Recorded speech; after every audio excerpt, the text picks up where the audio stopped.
Side side चलो side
नायक पंडित दीनदयाल उपाध्याय और जन्मदिन के 105ನೇ उत्सव के ನಮ್ಮ ಪಕ್ಷದ ಎಲ್ಲ ಹಿರಿಯರು ಎಲ್ಲ ಕಾರ್ಯಕರ್ತರು ಎಲ್ಲ ಬಂದಿರೋರಿಗೆ ಸ್ವಾಗತ ಮಾಡಿ ಈ ಕಾರ್ಯಕ್ರಮವನ್ನು ನಮ್ಮ ಅಧ್ಯಕ್ಷರು ನಡೆಸ್ತಾರೆ. ಬನ್ನಿ ಬನ್ನಿ ಬನ್ನಿ ಬನ್ನಿ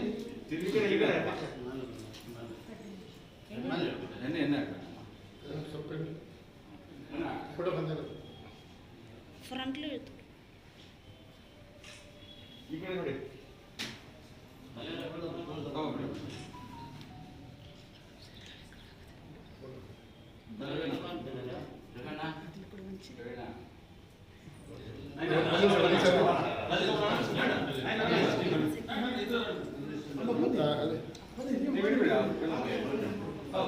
फोटो काढली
ನೀವು ಆ ಕಡೆ ನಂಗೆ ಮಾಡಿ ಒಬ್ಬೊಬ್ಬರಾಗಿ ಸಾಲಾಗಿ ಹೋಗಿ ವಿಮರ್ಶನೆ ಮಾಡಿ ಈ ಕಡೆ ನನಗೆ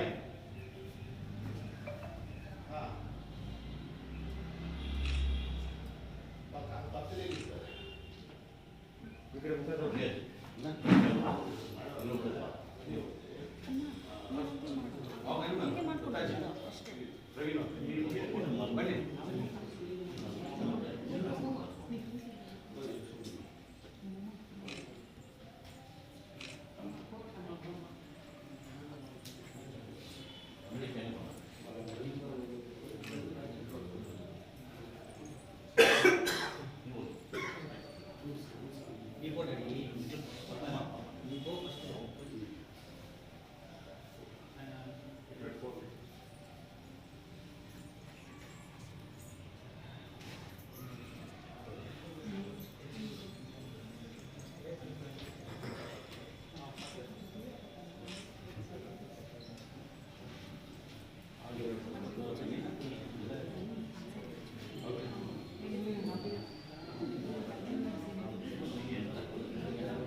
ಇದೆಲ್ಲ ಮಾಡ್ದಮ್ಮ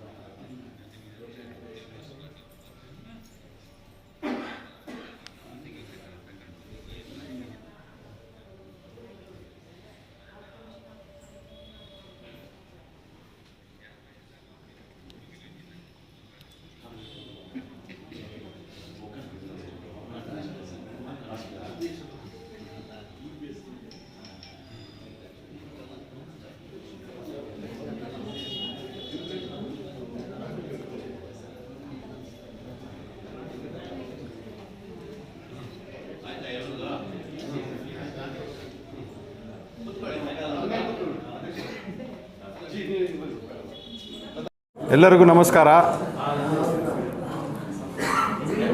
ನಾವೆಲ್ಲ ಇವತ್ತು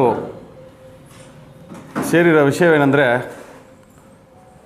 ಪಂಡಿತ್ ದೀನ್ ದಯಾಳ್ ಉಪಾಧ್ಯಾಯ ಅವರ 105ನೇ ಹುಟ್ಟುಹಬ್ಬವನ್ನು ಆಚರಿಸಲಿಕ್ಕೆ ನಾವು ಇಲ್ಲಿ ಸಂಘದ ಕಡೆ ಮತ್ತು ನಮ್ಮ ಪಾರ್ಟಿ ಕಡೆಯಿಂದ ಇಲ್ಲಿ ಸೇರಿದ್ದೀವಿ.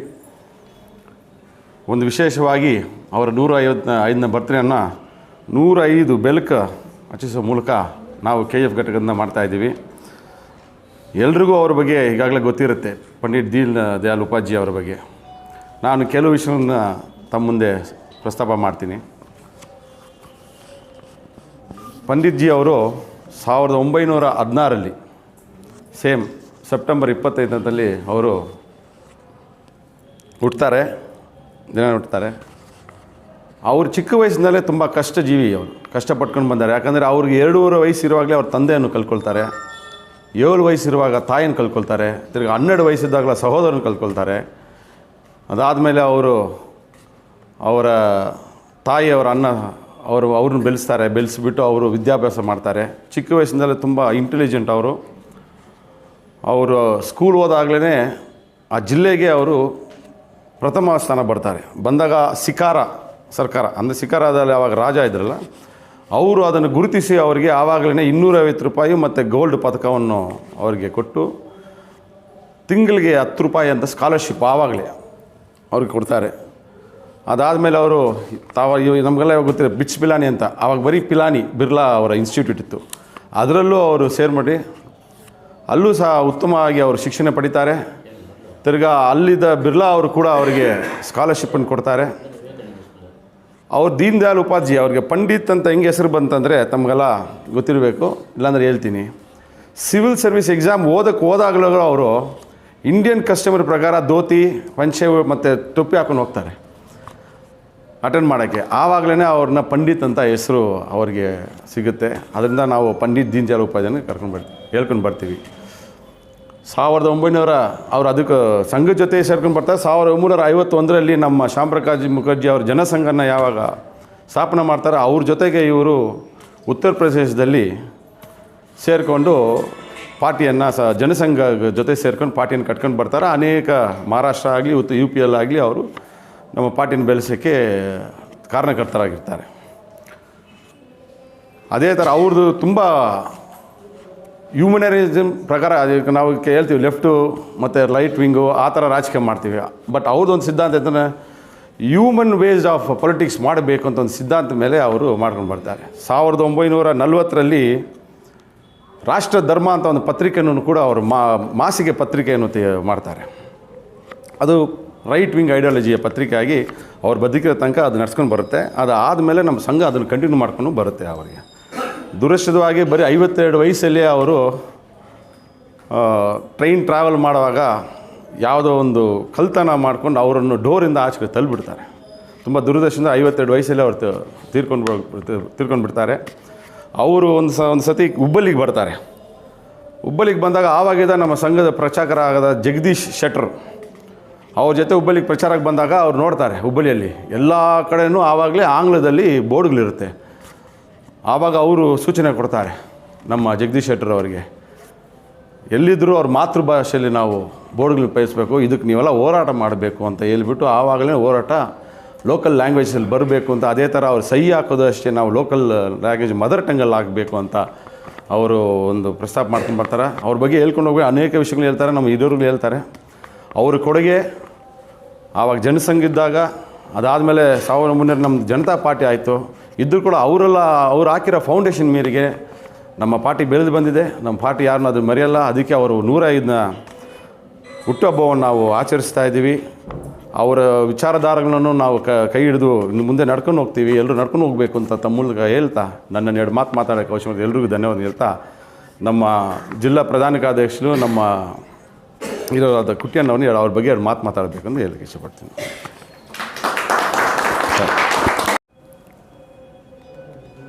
ಪಂಡಿತ್ ದೀನ್ ದಯಾಳ್ ಉಪಾಧ್ಯಾಯ ಅವರ 105ನೇ ಜನ್ಮದಿನವನ್ನು ಆಚರಿಸಲಿಕ್ಕೆ ಇಡೀ ಭಾರತೀಯ ಜನತಾ ಪಾರ್ಟಿಯ ಕಾರ್ಯಕರ್ತರು, ಹಿರಿಯರು, ನಾಯಕರುಗಳು ಎಲ್ಲರೂ ಬಂದು ಇಲ್ಲಿ ಸೇರಿದಿರಿ. ಮಾನ್ಯ ಅಧ್ಯಕ್ಷರು ಅನೇಕ ವಿಷಯಗಳನ್ನು ಪ್ರಸ್ತಾಪ ಮಾಡಿದ್ರು. ದೀನ್ ದಯಾಳ್ಜಿ ಒಬ್ಬ ಮಹಾನಾಯಕ. ಆ ನಾಯಕ ಬಗ್ಗೆ ಒಂದು ಸಲ ನಿಂತ್ಕೊಂಡು ಹೇಳಬೇಕು ಅಂದರೆ ಸಮಯ ಸಾಕಲ್ದು. ಆದರೂ ಕೂಡ ದೇಶದಲ್ಲಿ ಇಂಥ ಒಂದು ಮಹಾನ್ ಇದ್ರಲ್ಲ ಅನ್ನೋದು ಬಂದು, ನಾನು ಯಾರನ್ನೂ ಟೀಕೆ ಮಾಡೋಕ್ಕೆ ಪ್ರಯತ್ನ ಮಾಡ್ತಾಯಿಲ್ಲ.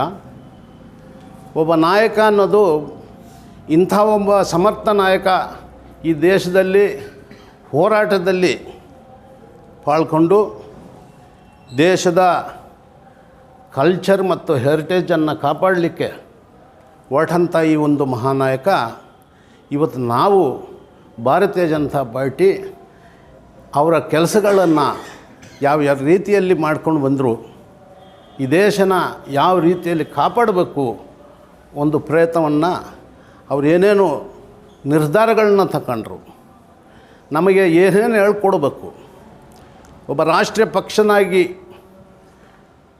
ಒಬ್ಬ ರಾಷ್ಟ್ರ ಪ್ರತಿನಿಧಿಯಾಗಿ ಯಾರ್ಯಾರು ಯಾವ ರೀತಿಯಲ್ಲಿ ಇರಬೇಕು ಅನ್ನೋದು ಭಾಳ ಸ್ಪಷ್ಟ ಮಾಡಿದರು.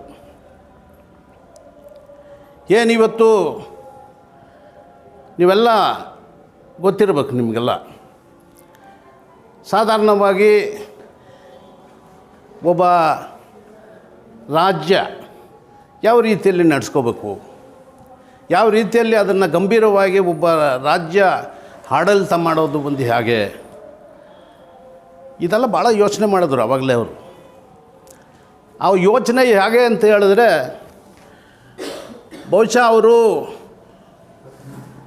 ಮುಂದಿನ ಪೀಳಿಗೆಗಳಿಗೆ ನಾನು ಇವಾಗಲೇ ಏನೋ ಒಂದು ಹೇಳಬೇಕು ಮಾಡಬೇಕು ಅನ್ನೋದು ಅವರು ಚಿಂತನೆ ಮಾಡಿದ್ದು ಬಂದು ಭಾಳ ದೊಡ್ಡ ವಿಷಯ. ಅದು ಯೋಚನೆ ಮಾಡಿದ್ರು. ಅದೇ ನಮ್ಮ ದೇಶಕ್ಕೆ ಬಂದು ಸ್ವಾತಂತ್ರ್ಯ ಸಿಕ್ಕಿದ ಮೇಲೆ ನಮ್ಮ ಕಾರ್ಯಕಾರಿಗಳು ಮಾಡುವಾಗ ಸರ್ಕಾರದಲ್ಲಿ ಯಾವುದೋ ಒಂದು ಸೆನ್ಸಸ್ ತಗೋಬೇಕು, ಒಂದು ಸ್ಟ್ಯಾಟಿಸ್ಟಿಕ್ಸ್ ತಗೋಬೇಕು ಅಂತ ಹೇಳಿದ್ರೆ ಬುಕ್ಕಲ್ಲಿ ಏನು ಬೇಕೋ ಅದು ಬರ್ಕೊಳ್ಳೋದು. ನಿಜವಾಗಲೂ ಇಲ್ಲಿ ಬಂದು ಈ ಜನಾಂಗ ಇಷ್ಟು ಜನ ಇದ್ದಾರೆ, ಆ ಜನಾಂಗ ಇಷ್ಟು ಜನ ಇದ್ದಾರೆ ಅನ್ನೋದು ಲೆಕ್ಕಾಚಾರ ಮಾಡೋದಕ್ಕೆ ಬಂದು ಆವಾಗ ಇರಲಿಲ್ಲ. ಏನು ಕೈಯಲ್ಲಿ ಏನು ಬೇಕಾದ್ರೂ ಬರ್ಕೊಳ್ಳೋದು, ಕೊಟ್ಬಿಡೋದು. ರಾಜಕಾರಣ ಹಂಗೆ ಇತ್ತು, ನಮ್ಮ ದೇಶದ ಆಡಳಿತ ಹಂಗೆ ಇತ್ತು. ಏನು ಬೇಕಾದ್ರೆ ಯಾರಾದರೂ ಮಾಡ್ಕೋಬೋದು ಅಂಥ ಒಂದು ಸ್ಥಿತಿಯಲ್ಲಿ ಈ ಒಂದು ಮಹಾನಾಯಕ ಬಂದು ಅದಕ್ಕೆ ತಡೆಯಬೇಕು, ಅದಕ್ಕೆ ಬಂದದ್ದು ಅದಕ್ಕೆ ಎಂಥ ನಿರ್ಧಾರ ಬರಬೇಕು ಅಂದರೆ ಜನಗಳು ಬಂದು ಬದಲಾವಣೆ ಆಗಬೇಕು, ಆ ಒಂದು ಸಿಸ್ಟಮಿಂದ ಹೊರಗೆ ಬರಬೇಕು ಅನ್ನೋದು ಅವತ್ತೇ ಪ್ರಾರಂಭ ಮಾಡಿದ್ರು. ಸುಮಾರು ಕೆಲಸಗಳು ಅವ್ರ ಚಿಂತನೆ ಹೇಗಿತ್ತು ಅಂತ ಹೇಳಿದ್ರೆ 5 years ಪ್ಲ್ಯಾನ್.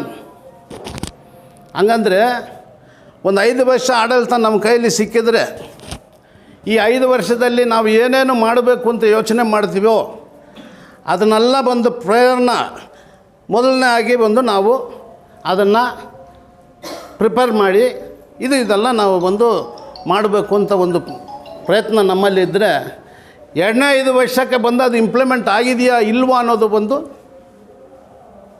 ನೋಡೋಕ್ಕೆ ಬಂದು ಇರಬೇಕು. ಒಬ್ಬ ಒಬ್ಬ ನಾಯಕ, ಒಬ್ಬ ರಾಜಕೀಯ ವ್ಯಕ್ತಿ, ಒಬ್ಬ ಅಧಿಕಾರದಲ್ಲಿ ಕೂತ್ಕೊಂಡಿರೋರು ಕೆಲಸ ಮಾಡೋದು ಯಾವ ರೀತಿ ಅನ್ನೋದು ಬಂದು ಅವರು ಅದಕ್ಕೆ ಒಂದು ಪಿಕ್ಚರೈಸ್ ಮಾಡಿ ಅದು ಕೊಟ್ಟರು.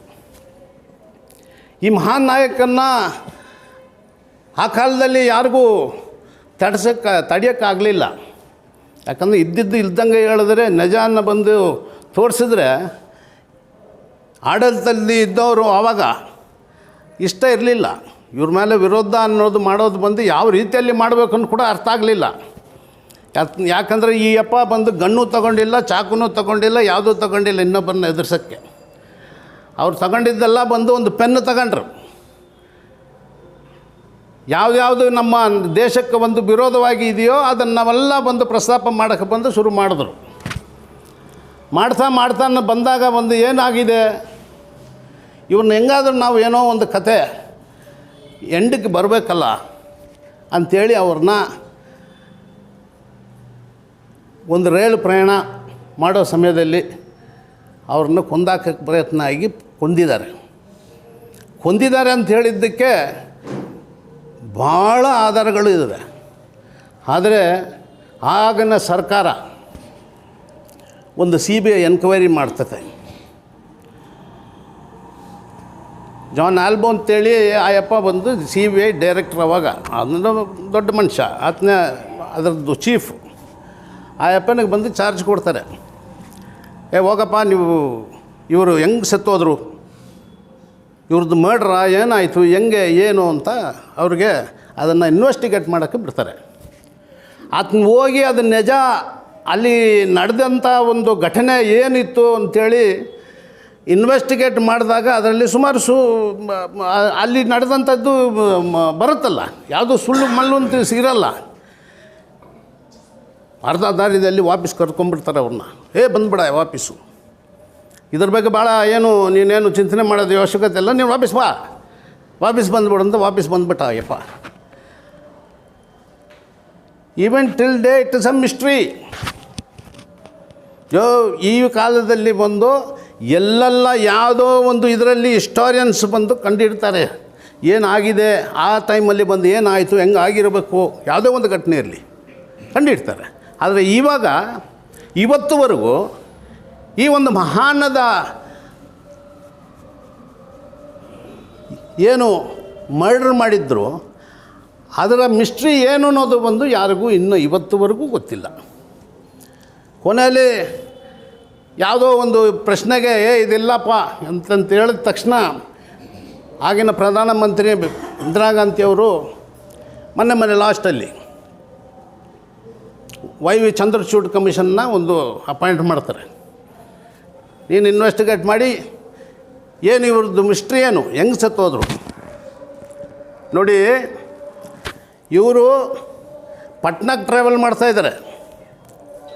ಟ್ರೈನ್ ಜರ್ನಿಯಲ್ಲಿ ಬಂದು ಅಲ್ಲಿ ಒಂದು ಬೋಗಿ ಒಳಗೆ ಜನ ಕಡಿಮೆ. ಅದು ಬಂದು ಅದರಲ್ಲಿ ಬಂದು AC ಅಂದರೆ ಫಸ್ಟ್ ಕ್ಲಾಸ್ ಇದೆ, ಸೆಕೆಂಡ್ ಕ್ಲಾಸ್ ಇದೆ, ಥರ್ಡ್ ಕ್ಲಾಸೂ ಇದೆ. ಒಂದು ಬಗ್ಲಿ ಆ ಕಾಲದ ಸಿಸ್ಟಮ್ ಅದು ಟ್ರೈನಲ್ಲಿ. ಅದರಲ್ಲಿ ಒಬ್ಬರು ಬರಲಿಲ್ಲ. ಯಾರೋ ಒಬ್ಬ MP ಟ್ರಾವೆಲ್ ಮಾಡ್ತಾಯಿದ್ದಾರೆ ಅದೇ ಟ್ರೈನಲ್ಲಿ, ಅದೇ ಬೋಗಿಯಲ್ಲಿ. ಇವರು ಬೋಗಿಯಲ್ಲಿ ಸೇರ್ಕೊಳ್ತಾರೆ. ಆ A ಕ್ಲಾಸಲ್ಲಿ ಹೋಗಿ ಇವರು ಸೇರಿಕೊಂಡು ಏನಾಗ್ತದೆ ಪಾಪ. ಅಯ್ಯಪ್ಪ ಟ್ರಾವೆಲ್ ಮಾಡೋ ಸಂದರ್ಭದಲ್ಲಿ ಯಾರಾದರೂ ನಂಬೋದಿದೆಯಾ? 2:10 ಬೆಳಗ್ಗೆ 10ಗೆ ಈ ಕೊಲೆ ನಡೀತದೆ. ಏನಪ್ಪ ಅಂತ ಕೇಳಿದ್ರೆ, ಯಾರೋ ಕಳ್ತನ ಮಾಡೋಕ್ಕೆ ಬಂದರು. ಈ ಅಪ್ಪ ತೀರ್ಕೊಂಡಾಗ ಆ ಹೆಣದ ಪಕ್ಕದಲ್ಲಿ ಹೋಗಿ ನೋಡಿದಾಗ 5 ರೂಪಾಯಿ ನೋಟನ್ನು ಕೈಯಲ್ಲಿ ಹಿಂಗೆ ಇಟ್ಕೊಂಡು ತೀರ್ಕೊಂಡಿರೋದು. ನೀವು ನಂಬಿದ್ರೆ ಬಿಟ್ಬಿಡಿ, ಒಬ್ಬ ವ್ಯಕ್ತಿ ಇಂಥ ಒಂದು ಮಹಾನು ಡೈಮಂಡು ಗೋಲ್ಡು ಇಟ್ಕೊಂಡು ಹೋಗ್ತಾಯಿದ್ದಂತೆ ಟ್ರೈನಲ್ಲಿ. ಲೆಕ್ಕ ಹಾಕ್ಕೊಳ್ಳಿ. ಅದು ಆ ಕಾಲದ ಆಡಳಿತ ಮಾಡಿರೋರ ಕೈಯಲ್ಲಿ ಇದ್ದಿರ್ಬೋದು. ಮೂಟೆಗಳು ತಗೊಂಡೋಗಿ ಅದಕ್ಕೆ ಒಡೆಯ ನಾನು ಬಂದಿರ್ತಾರೆ ಪಾಪ. ಇವ್ರ ಬೆಡ್ ಮಾತ್ರ ಒಂದು ಹಿಂಗೆ ಇಟ್ಕೊಂಡು ಹೋಗಿರೋದು ಟ್ರೈನಲ್ಲಿ. ಅಂಥ ಒಬ್ಬ ಮಹಾನ್ ವ್ಯಕ್ತಿ ಇವತ್ತು ಭಾರತೀಯ ಜನತಾ ಪಾರ್ಟಿಗೆ ಒಬ್ಬ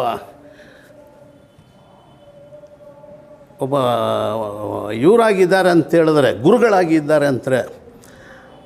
ಅವರ ಪ್ರೀಚಿಂಗ್ಸು, ಅವರ ಟೀಚಿಂಗ್ಸು ಭಾಳ ಜನಕ್ಕೆ ಗೊತ್ತಾಗಿರಲಿಲ್ಲ ಇವತ್ತುವರೆಗೂ. ಯಾಕಂದ್ರೆ ಮುಚ್ಚಾಕಿದ್ರು. ಇಂಥ ಮಹಾನ್ದು ಸ್ಟೋರಿಗಳು ಬಿಡೋದೇ ಇಲ್ಲ ಯಾರು.